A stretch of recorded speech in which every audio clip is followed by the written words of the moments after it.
shit too. You all was the one ever since my hair was me and my brothers be ballin' like all three. I can never leave my brother Mario Luke. I can tell the weather, but I can feel it in the air, rain coming soon. Oh, they talking hot, cool, and more vibe. Make a shower on the block, no shampoo to the metal. What the heck is going on with y'all? It's your boy Heck, and I'm welcoming you back to the Wat.Da.Hecpodcast, where basketball is an art and the court is our canvas. Yes, my voice is back. As if you didn't know, my last video sounded like I was somebody's uncle. That was due to the fact of the matter I was currently getting over an illness.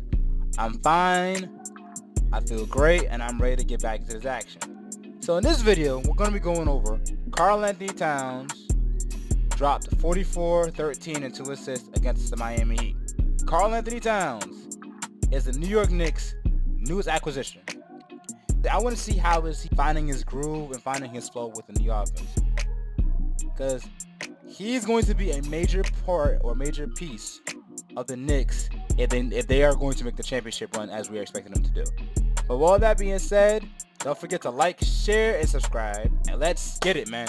What frustrates a lot of players about Karl-Anthony Towns is there are bigs who can be a guard, and there's a big that plays like a guard. What does that mean? Kevin Durant is a big who can be a guard. He's 6'11", long arms, he can handle the rock, he can shoot, he can do everything a guard can do, but he's a big body. Karl-Anthony Towns is a big who thinks he's a guard, meaning sometimes he will shy away from contact and play too passively. So it's going to be interesting to see how he scores this point. He gets his offense going. So first, he has Tyler Hero on him in the post. No, that's Jovic, excuse me. He overcommits with the ball, shoots a float over, bam. It's a good play from Tibbs.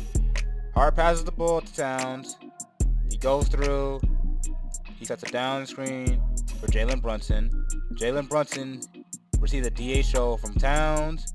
He sets the screen on his man. He pops open. Because Karl-Anthony Towns is a lethal three-point shooter, he draws two.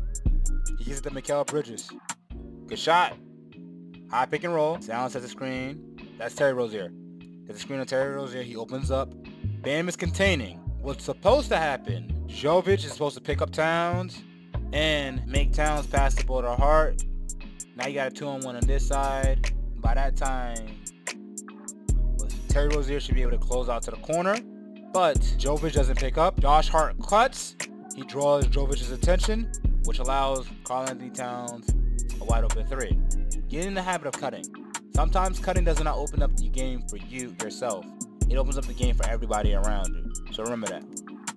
Good shot.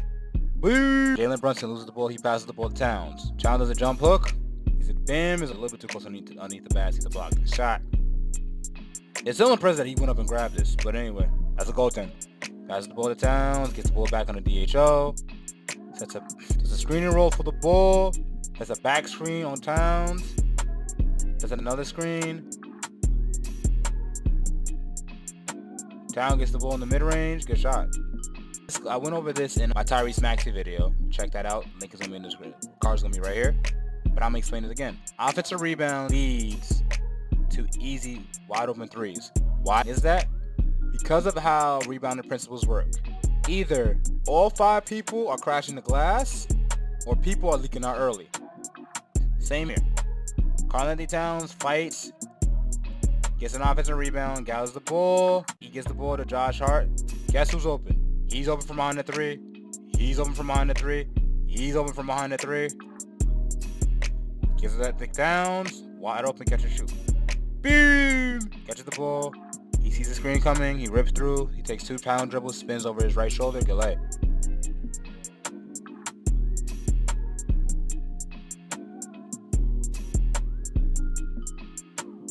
That is so unfortunate. Terry Rozier gets a steal. He turns the ball over because he's falling out of bounds. Hart gets it back. Passes to Towns for a dunk. They run a pick and roll. Both these guys go with Jalen Brunson. So much so, Josh Hart doesn't know who to screen. So he screens Thomas Bryant just to get out the way.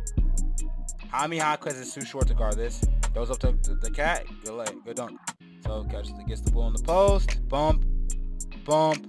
Spins off. Sees he has help coming on his right side. Spins left over his left shoulder. Easy jump hook. Good lay. Screen and roll. Bam gets back. All right, he shows, gets back. Bam rotates over to Towns. Towns put up fakes. Then he goes hard to the rim. This works because Karl-Anthony Towns has been hitting this whole entire game. Since Cat's been hitting, he overplays him, goes hard to the cup. Here's the second issue. Jovic is not set. He gets called for a blocking foul, which makes a bad situation worse. Jalen runs and gets a pick and roll from Cat.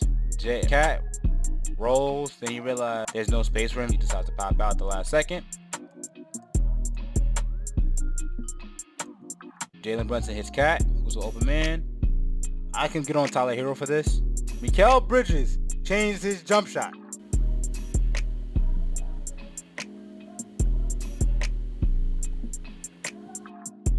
You gotta prove it, brother. You gotta make him prove it. He throws a fake pass, gets him to go back to his man. Good shot. Pick and pop. Mikal's attacking. Bam is containing and leaving Cat, who's a really good shooter, open. Mikal sees that he has Cat. He sees Bam. He has Cat wide open on the wing. Cat catches the ball. No delay. Goes in there. Bump. Go floater. Good lay. Catches the ball in the post. It's called a running hook. So he sees that this is not there. He takes 1 pound dribble. Keeps the ball high. When you're splitting gaps like this, the first thing that you want to make sure you want to do is always keep the ball protected, because the last thing you want to do is give up a cheap steal because you were not paying attention or you're too careless with the ball. He runs middle and does a running hook with his left hand right in front of the rim. Good lay. The Heat are in zone. You want to know how I know the Heat are in zone? It's because if they were a man, Bam wouldn't be this far away from Cat. What Cat does is, because Rozier, who's supposed to be checking for him, is not paying attention, he goes backdoor, attacks the lane, gets a good lay. Jalen Brunson attacks. This is called the Kobe assist. Why? When you have a dominant big who's really good at cleaning glass, it makes getting offensive rebounds it makes attacking the rim a lot easier for you, because when you attack, you draw attention from everybody around the rim, including his man, to help, which allows easy offensive rebounds for this man right here. He attacks hard, goes up, Bam goes to rebound, goes to block the shot. Cat grabs the offensive rebound, takes it back up, takes it back in. And another one of my videos I discussed about paint touches and why they're pivotal to winnings, just to open shots. Whenever you force the defense to collapse, it causes people to cross smash and it causes them to make mistakes. Same here. Mikal goes to the rim, gets to the paint. He attacks. Jimmy Butler has to pick up OG Anunoby, even though I think he gets to trust Bam that he got this man right here. He got OG and pick up Cat, but that's revisionist history. Cat gets the ball, no hesitation, rises up and shoots it. Yes, Jimmy Butler is 6'7", but he's 7 feet. He does not see him. All right, so let me explain to you how he got this big, how he got to drop the rebound. So Josh Hart catches it, attacks, goes middle, forces Bam to help. Because Bam helps, Jimmy Butler has to pick up Cat. Tyler Hero closes hard, contests the shot hard, forces the miss. Problem, even though Jimmy Butler was part of the third stringers that spanked Cat, this is not a matchup that's a favorable matchup on the glass. Sure enough, Cat he's in position, grabs the rebound, right pump fakes, good lay. When you force your team, the center to help or the big to help, sometimes it causes cross smashes in the paint, which leads to offensive rebounds. So remember, always look to attack the rim and be aggressive around the cup. Going over this game, I picked a couple things. They was running a lot of sets for Cat. A lot of his sets were him utilizing his ability to shoot the ball and not him really being a banger. 1. 2, a lot of this happened because of the Miami Heat's coverage of how they played Cat.